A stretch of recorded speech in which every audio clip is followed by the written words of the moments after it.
Agent Sai Srinivasa Athreya, Jathiratnalu Miss Shetty, Mister Polishetty, and ఇప్పుడు అనగనగా ఒక రాజు.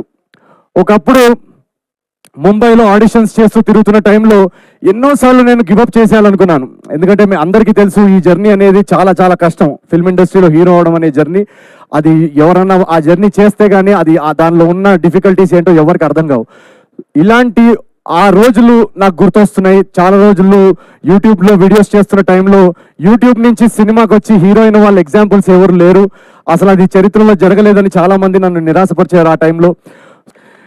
Thank you so much. అందరూ కష్టపడతాము, అందరూ టాలెంటెడే, కానీ దీనిలో ఒక ఎక్స్ ఫ్యాక్టర్, ఈ విజయాల్లో ఒక ఎక్స్ ఫ్యాక్టర్, ఒక మ్యాజిక్ అనేది జరుగుతుంది.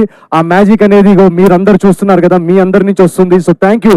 మమ్మల్ని నమ్మి, నా సినిమాల్ని నమ్మి ప్రతిసారి ఎంత కాంపిటీషన్లో వచ్చినా, ఏ టైంలో వచ్చినా నా సినిమాల్ని మోస్తున్న ఈ తెలుగు ప్రేక్షకులందరికీ పేరు పేరున నేను ఎన్నిసార్లు థ్యాంక్ యూ చెప్పుకున్నా కూడా అది సరిపోదు. Thank you so much.